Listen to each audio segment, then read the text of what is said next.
Հա, դե հիմա ուրիշ է։ Բայց որոշ բաներ սկսեցի անել։ Չնայած 15 տարեկանից դրանք անում եմ։ Օրինակ, մի նրբերշիկ եմ դնում։ Դա ավելացնում եմ պրոտեինի համար։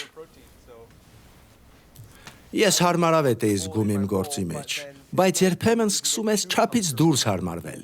Իսկ հիմա ես անհարմարավետության մեջ եմ, ինչը լավ է, որովհետև այդ վիճակը երբեմն դու պիտի դուրս գաս քո հարմարավետության դաշտից, որ մտնես ինչ դաշտեր, այլ առատ ապրումներով, ասենք ուրախությամբ, ամբողջը չէ,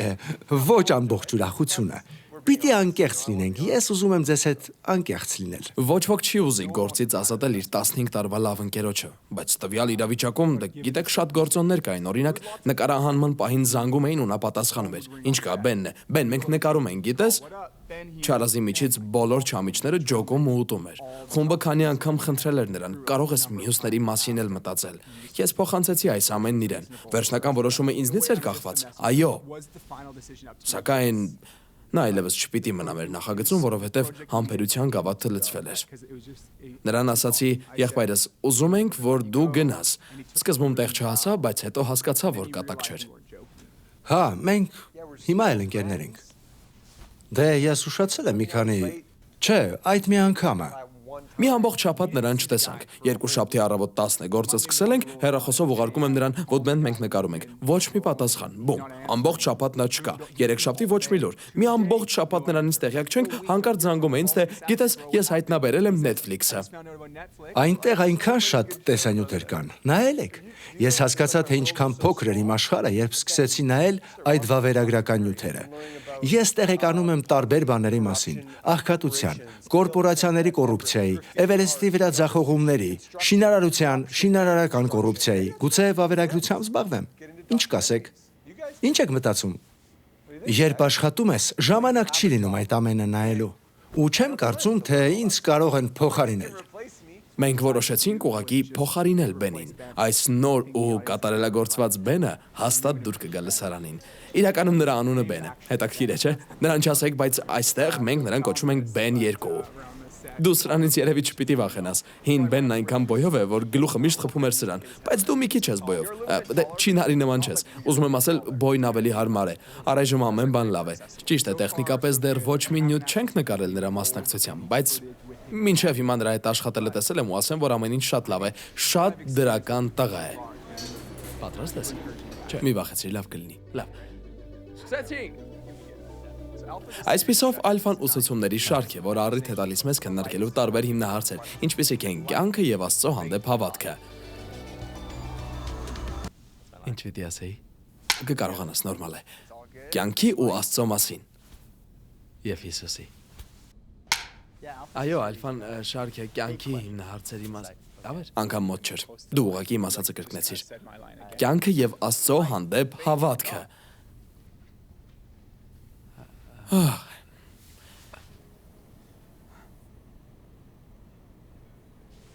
Ես գնամ ուտելու մի բան վերցնեմ։ Խմորեղեն ու քաղցրավենիք, լիքը նյութեր միջավայրի մասին, կենդանիների վերաբերյալ այնքան ուսումնասիրություններ կան։ Չես կարող կներեք, ներողություն։ Ալո։ Դե մի քիչ զբաղված եմ, բայց ոչինչ, կարող եմ խոսել։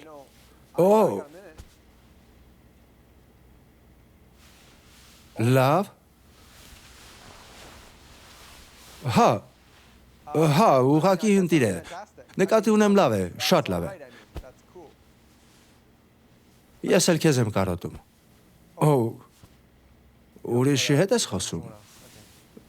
Լավ, հա, կտեսնվենք։ Հաջող։ Դե, պիտի վերջացնեմ սա։ Անցնենք գործի։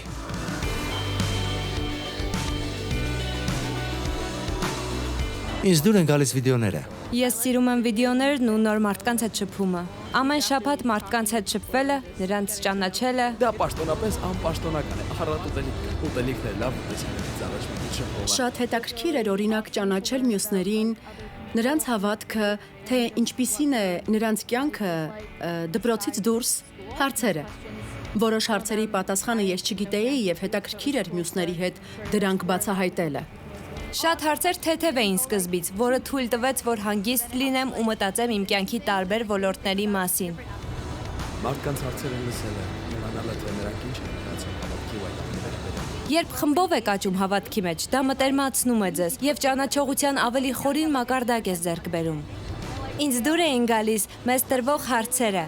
եւ պատասխանները լսելը։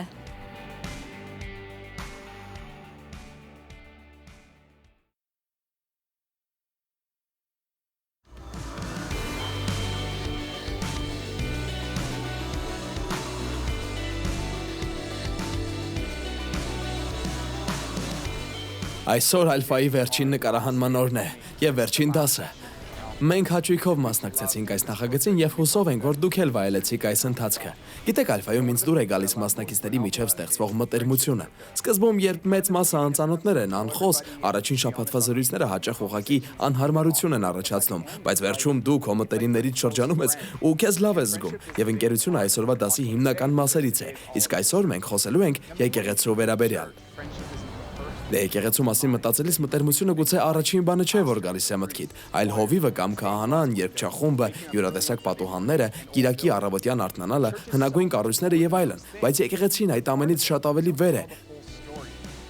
Դրանք կան, սակայն ամբողջը չեն։ Եթե նայենք Սուրբ գրքին, այն տարբեր բառերով ու պատկերներով է բնութագրում եկեղեցին։ Եվ այս հանդիպմանը կամենում ենք անդրադառնալ դրանցից մի քանիսին, բայց իմացեք, որ սա եկեղեցու վերաբերյալ Սուրբ գրային բոլոր հղումները մեկնաբանող սպառիչ ուսուցում չէ, սա ներածություն է։ Ինչ ես կարծում, չպետք է ներածություն ասենք։ Դրվագուտ, մեկնարկ։ Հովանեսի ավետարանի Իսկ ինչ 15-րդ կլինի, գլխում դու Հիսուսն ո՞նց ասում է. կտում ես։ Դրվագ 22։ Մեկնարկ։ Մի բան եմ ավետարանի- ասել։ Ինչ կլինի, որ մենք Դե լավ, դաթար, դրսում ենք նկարում։ ես ուղղակի ուզում եի օգնել։ Բոլորս էլ Այսպիսով այս դասը համառոտ ակնարկ է եկեղեցու մասին։ Հովանեսի ավետարանի 15-րդ գլխում Հիսուսը հրաշալի մի բան է ասում. Ձեզ բարեկամներ եմ կոչում։ Հիսուսը ինձ եւ քեզ մտերիմ է համարում։ Դա մեր առաջին պատկերն է եկեղեցու վերաբերյալ։ եկեղեցին մտերմություն է Աստծո հետ եւ միմյանց հետ։ Ըստ վերջերս արված հարցումների, Facebook-ում 400-ից ավելի ընկեր ունեցող մարդիկ այդքանից միայն մեկին կամ երկուսին են իրենց մտերիմ համարում։ Իսկ հարցվածների 25%-ը խոստովանել է, որ ընդհանրապես մտերիմ ընկեր չունի։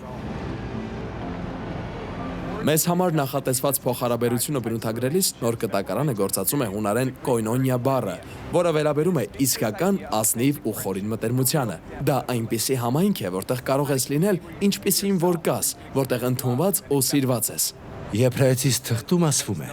միասին հավաքվելը չթողնենք, ինչպես ոմանք սովորություն ունեն, այլ միմյանց հորդորենք։ Նման համայնքն է, որ ջերմացնում է մեր կապն Աստծո հետ։ Դա նման է օջախի մեջ վառվող ածուխներին։ Եթե մեկը կրակից հանես, այն արագ կսառի։ Բայց երբ այն նորից դնում ես տաք ածուխների կողքին, քիչ անց կրկին բոցավառվում է։ Նմանապես մենք համայնքից դուրս կորցնում ենք ջերմեռանդությունը, իսկ քրիստոնյաների կողքին լինելը բոցավառում է մեր սերն առ Աստված։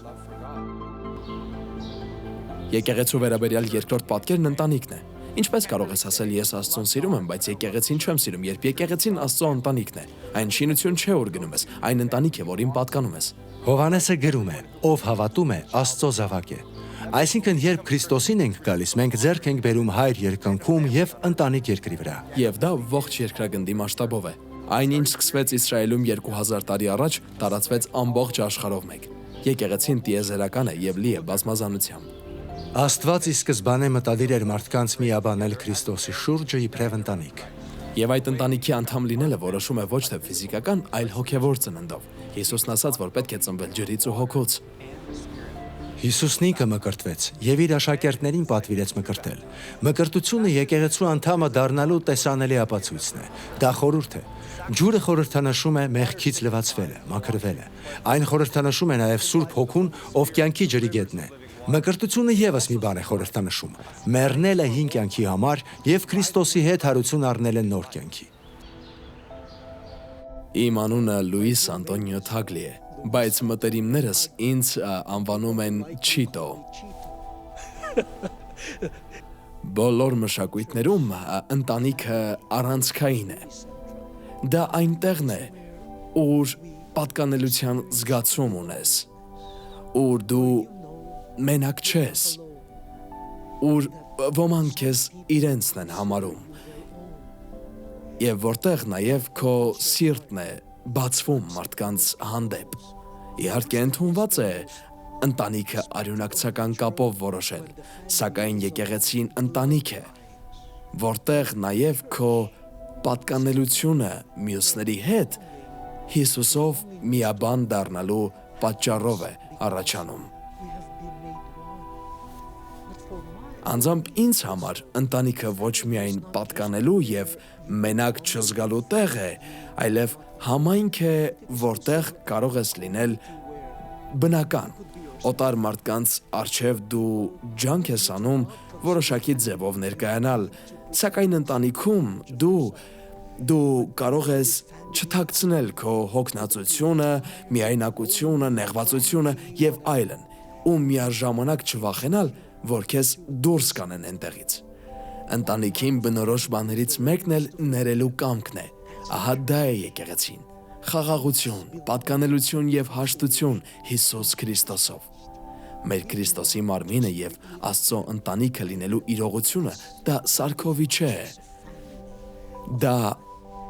Աստված է տվել մեզ։ Ահա թե ինչպիսի ընտանիք է եկեղեցին։ Ես սիրում եմ Հիսուսին։ Իսկ երբ սիրում ես Հիսուսին, սիրում ես նաև նրանց, ում նա է սիրում։ Եթե սովորենք Հիսուսից, կարող ենք եկեղեցին դարձնել առավել հյուրընկալ տուն եւ Աստծո նախատեսածին համապատասխան ընտանիք։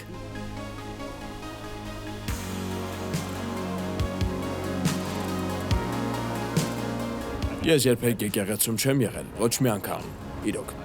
Ես եկեղեցու հետ կապված շատ մեծ փորձ չունեմ, փոքր ժամանակ տատիս ու պապիս հետ եմ գնացել։ Այնտեղ շատ մարդիկ էին ու աղաղակում էին, ծափ էին տալիս։ Շատ երկար է տևում։ Իմ ուշադրության կարողությունը քիչ է, ես ի վիճակի չեմ այնտեղ նստելու, հետո կանգնելու, հետո էլ ինչ-որ մեկի խոսքը լսելու։ Անկախ քո հավատալիքներից կարող ես մտնել որևէ եկեղեցի եւ ընդունվել ու լավ ժամանակ անցկացնել։ Ես մտերմացել եմ իրոք շատ լավ մարդկանց հետ։ Դրա հետ կապված թե լավ, թե վատ պահեր եմ ունեցել։ Ինձ դուր է գալիս եկեղեցին, ինձ համար դա մարդկանց համայնք է։ Նրանք ասես իմ երկրորդ ընտանիքն են։ Ես մի անգամ եմ գնացել եկեղեցի, մեր ընկերոջ մկրտությունն էր, նա էր մեզ հրավիրել։ Եկեղեցին հիվանդանոցի պես մի տեղ է, ուր գնում ես, որ բժշկվես, վերականգնվես։ Ես գնացել եմ եկեղեցի եւ ինքս համոզվել եմ դրանում։ Իմ կարծիքով եկեղեցու նախանձելի կողմերից մեկը միասին լինելն է։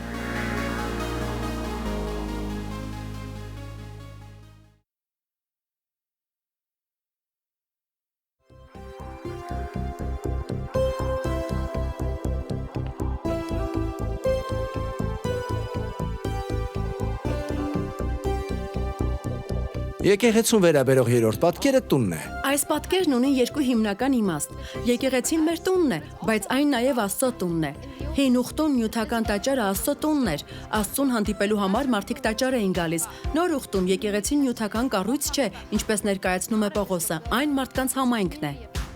Եփեսացիների թղթում Պողոսը գրում է. «Դուք միասին կառուցվում եք Աստծո բնակարանը լինելու Սուրբ Հոգու միջոցով»։ Հիսուսն էլ ասել է. «Որտեղ երկու կամ երեք հոգի հավաքվեն իմ անունով, ես այնտեղ եմ»։ Սուրբ Հոգին ապրում է ամեն հավատացյալի սրտում, ուստի երբ հավաքվում ենք միասին, Աստված հատուկ ձևով է մեզ հետ։ Հետևաբար, եկեղեցին տուն է ոչ միայն Աստծո, այլև մարդկանց համար, որտեղ նրանք կարող են գալ եւ վայելել ընդունելություն, սեր ու հանգիստ։ Young and Free տեղական եկեղեցուց ծնված երիտասարդական ծառայություն է։ Մենք էլ Ավստրալիայում հիմնված Hillsong եկեղեցու երիտասարդների առաջնորդներն ենք։ Young and Free-ն մեր ինքնաարտահայտումն է, թեև դա կարծես միայն փառաբանության խումբ է։ Այո, մենք գրում ենք երգեր եւ երիտասարդների առաջնորդությամբ դրանք երգվում են, իսկ դա Young and Free-ում առանցքային է։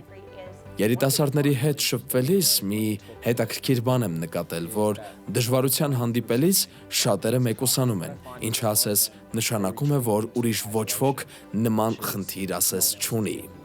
Young and Free հիմնային գաղափարներից մեկն այն է, որ մենք երբեք մենակ չենք։ Մենք մենակ չենք, քանի որ Աստված մեզ հետ է, նաև որ նա կոչում է տվել մեզ ու ստեղծել համայնքի մասը կազմելու։ Բոլոր տեղերում Հիլսոնգ եկեղեցու մուտքից անմիջապես ներս փակցված է բարի գալուստ տուն։ Ինձ դուր է գալիս, որ եկեղեցի մտնելիս մարդկանց առաջին տպավորությունը դա է լինում։ Հա, սա մի վայր է, որի մի մասնիկը կարող եմ կազմել նաև ես։ Մեր անխաղաղ աշխարհում մարդիկ մշտապես տուն ու ընտանեկան միջավայր են փնտրում։ Մեզ մոտ երկվորյակ քույրերը եկեղեցի էին հրավիրել միջին արևելքում ծնված մի աղջկա։ Նա իր ընտանիքի հետ կարելի է ասել փախել եւ մեծ դժվարությամբ էր հասել Ավստրալիա։ Նա ուրիշ կրոնից էր, բայց զույգերը հրավիրել էին նրան եկեղեցի։ Այդ ժամանակ նա դեռ լեզուն էր սովորում, իրան խորթ էր զգում այստեղ, երբեմն խտրականության էր բախվում, բայց երբ եկավ մեր երիտասարդների ծառայությանը, նա հանդիպեց Հիսուսին եւ մտերիմներ ձեռք բերեց։ Այս միջավայրում նրան սիրեցին ու ընդունեցին։ Այս ամենը շատ գեղեցիկ է։ Սա եկեղեցում ընտանիք գտնելու վերաբերյալ հրաշալի վկայություն է։ Հասարակությունը անարժան մի մոտեցում է ստեղծել, որ եթե ուզում ես մոտենալ Աստծուն, պիտի փոխես ինքդ քեզ եւ քո վարմունքը։ Մինչդեռ եկեղեցու զորությունը այս խոսքերում է. արի ինչպեսին որ կաս եւ նա կփոխի քեզ։ Իմ կարծիքով եկեղեցու զորությունը գրկաբաց ընդունող միջավայր լինելն է։ Ով էլ լինես, ինչպիսի ակունքներ էլ որ անցյալում ունենաս, դու բարով ես եկել տուն։ Եկեղեցու առումով 4-րդ պատկերը Հիսուսի մարմինն է։ Առաջին Կորինթացիների 12-ում ասվում է. «Արդ դուք Քրիստոսի մարմինն եք եւ մեկ առ մեկ նրա անդամները»։ Հիսուսը գլուխն է, մենք մարմինը։ Աշխարհն այդպես կարող է տեսնել Հիսուսին, մեր եկեղեցու միջոցով։ Իսկ Քրիստոսի մարմինը հսկայական է։ Աշխարհում մոտ 2.5 միլիարդ մարդ իրեն քրիստոնյա է համարում, իսկ եկեղեցին շարունակում է աճել, ամեն օր տասնյակ հազարների ընդունելով իր գիրկը։ Արևմտյան Եվրոպայում ճիշտ է, եկեղեցին անկում է ապրում, սակայն դա համաշխարհային ընթացքի ցուցանիշ չէ։ Աֆրիկայում 1900 թվականին 10 միլիոն քրիստոնյա կար, 2000-ին արդեն նրանց թիվը հասել է 360 միլիոնի, Չինաստանում 1940 թվականին 4 միլիոն քրիստոնյա կար, փորձագետների հաշվարկով այժմ նրանց թիվը 100 միլիոնից ավելի է։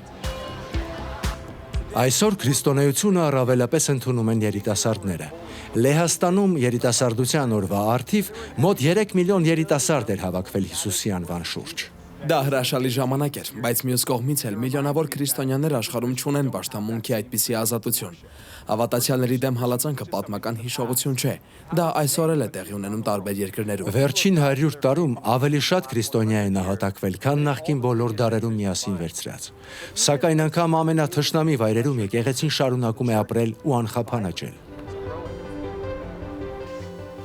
Ալֆայի անցած վերջին 20 տարվա ճանապարհին նայելիս ինձ հիացնում է դրանում ներգրավված մարդկանց բազմազանությունը։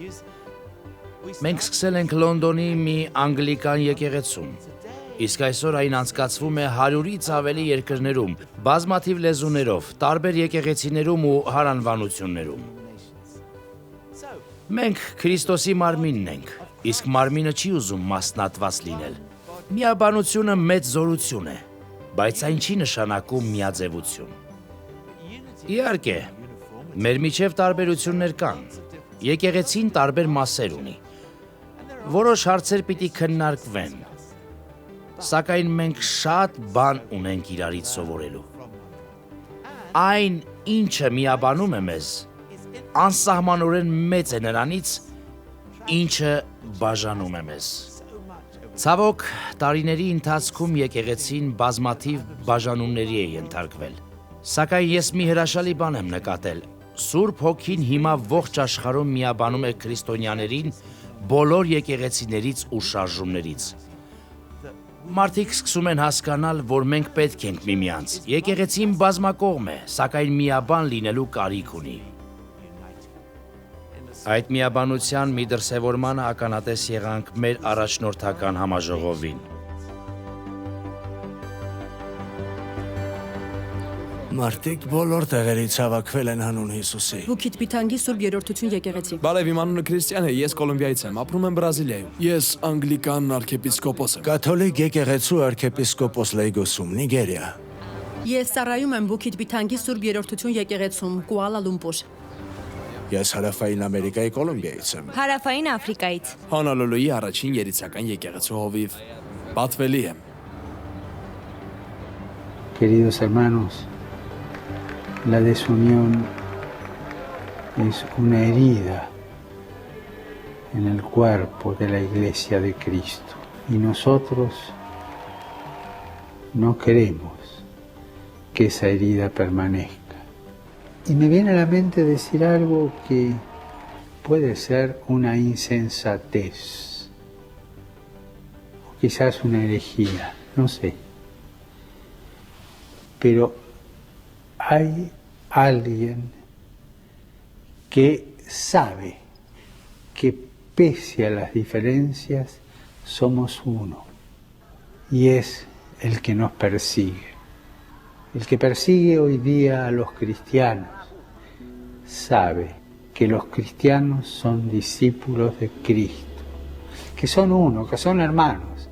No le interesa si son evangélicos, ortodoxos, luteranos, católicos, apostólicos, no le interesa. Son cristianos. Y esa sangre se junta.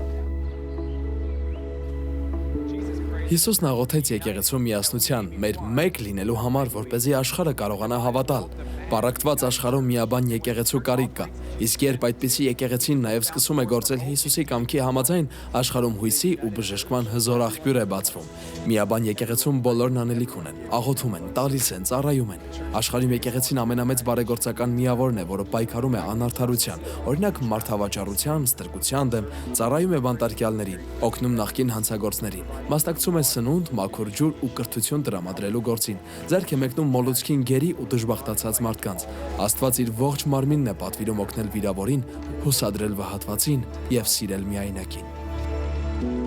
Եկեղեցին Հիսուսի մարմինն է, նրա ձեռքերն ու ոտքերը այս աշխարհում։ Դու էլ դրա մի մասն ես։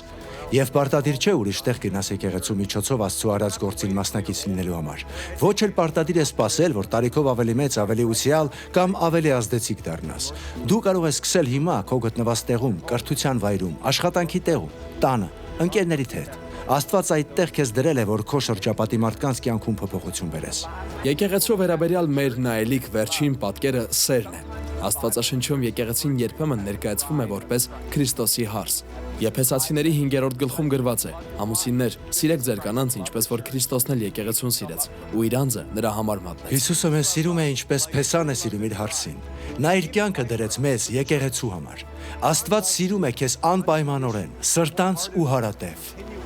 Եկեղեցին անթերի մարդկանց ցուցադրող թանգարան չէ,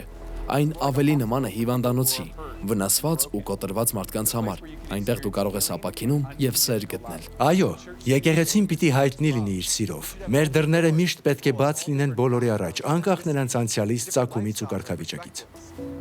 Ոստի հիշիր, որ եկեղեցին ընտանիք է, մտերմություն եւ այն տուն է ու Հիսուսի մարմինն է, եւ դրանում առանցքայինն է սերը։ Աստված սիրում է եկեղեցուն։ Աստված սիրում է քեզ։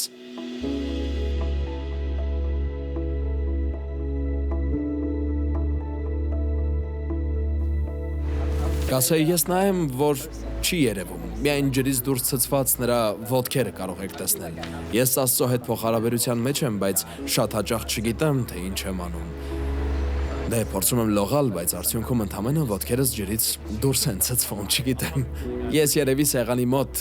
աշխատողի եմ նման, չգիտեմ։ Նա հավանաբար գիտի լողավազանի մասին։ Դա նրա տեսադաշտում է, բայց նա հիմա իր անելիքով է զբաղված։ Իմ կարծիքով ես սա եմ, քանի որ ջրի մեջ եմ, Աստծո հետ եմ, բայց երբեմն ասես շնչահեղձ եմ լինում, այսինքն չգիտեմ, ուզում եմ դա թե ոչ։ Հասկանում եք։ Ես առաջ նման էի փրկարարի աթոռին նստածին։ Նա նայում է ջրին, մի տեսակ ստուգում է այն, բայց հետո միևնույնն է շեղվելու է դրանից։ Իմ հավատքը այդպիսին էր, իսկ հիմա ինձ զգում եմ ջրի մեջ կանգնած աղջկա պես, Աստծուն ավելի մոտ եմ։ Չեմ կարծում, որ լրիվ լողավազանի մեջ եմ։ Կիսով չափ եմ այնտեղ, սովորելու շատ բան ունեմ դեռ։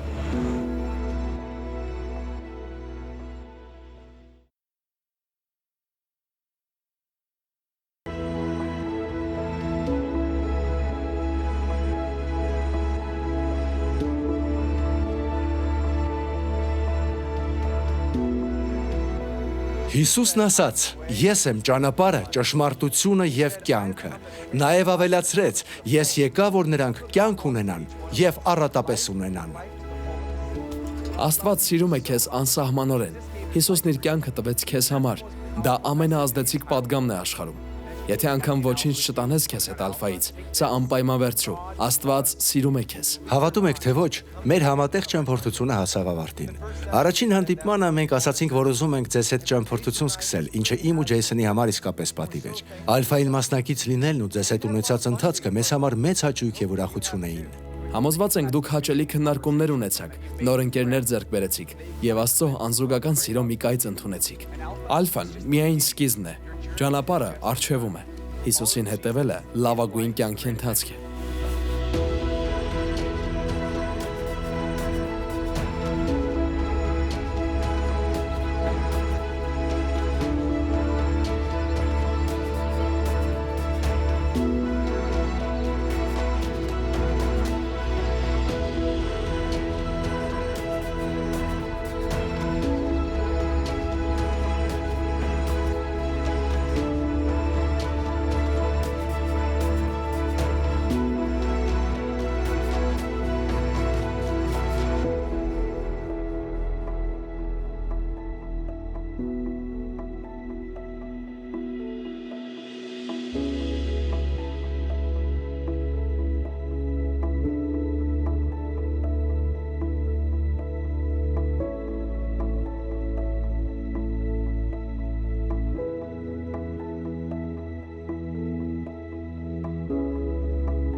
Շախմատի ակումբը, թենիսի ակումբը, Մեղվապահների խումբը,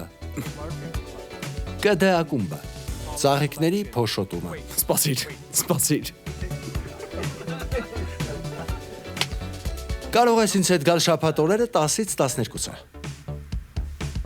Արի տեքստին հետևենք, լավ։ Գրակմանիչ մի հատ կա, այստեղ է ու ապահով է։ Դա հենց մեր հետևում է, եթե պետք գա։ Ես ձեզ կասեմ։ Չէ, դուք ոչինչ մի արեք։ Հարկ եղած դեպքում ես դա կմիացնեմ։ Հուշաէկրանի տառաչափի հետ խնդիր ունեմ, ինձ համար մի քիչ փոքր է։ Տեսողությունը վատանում է տարիքի հետ։ Այդպես լավ է, այդ չափը լավ է։ Աշխարհը բարեփոխելու համար։ Կարծում եմ դա Մարտին Լյութեր Քինգ կրտսերն էր։ Ճշմարտացիությունը, շիտակությունը, թիմային աշխատանքը, ընդունվածությունը, հաշվետվությունն ու հարգանքը։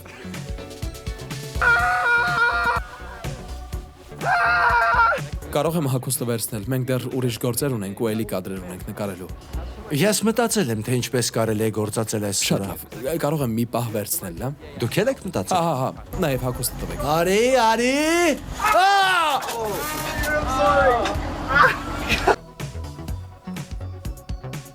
Նրանց հետ հավաքում եք այնտեղ, զրուցում եք, տեսանյութ եք դիտում, հետո Շատ կանադական էր։ Շատ։ Մեքենայիդ վրայի ձգան նշանը տեսել եմ քալ։ Ես այն սարքել եմ Լենդրիի համար, որովհետև նա սիրում է տորտ։ շնորհակալ եմ Ջեզի։ Որովհետև նա սիրում է տորտ։ Շնորհակալ եմ Ջեզի։ Շոկոլադե ծուղիկներ։ Շնորհակալ եմ Ջեզի, քո նմանը չկա։ Ես այն սարքել եմ Լենդրիի համար, որովհետև նա սիրում է Լույսը տորտ։ գնաց։ Դաթար։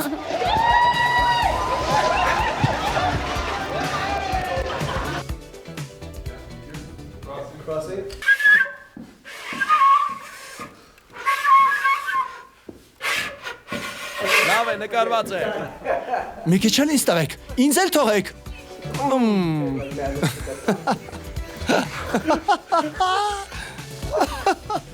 Ապացույցը պուդինգի մեջ է։ Ինչ պուդինգ։ Մենք խոսում ենք Բոնոյի մասին։ Այստեղ պուդինգ չկա։ Չիմանա։ Դե լավ, խոսքի տանցիր։ Ես գնամ պուդինգ բերեմ։ Հին ուխտում նյութական Նյութական։ Այս տորտը համեղ է։ Ինչու ես ծիծաղում, մի ծիծաղիր։ Բամ, թխված կա թավայում, շոկոլադե տորտ, իմ թավայում լավ, դե լավ։ Դրանից ավելի ինչ։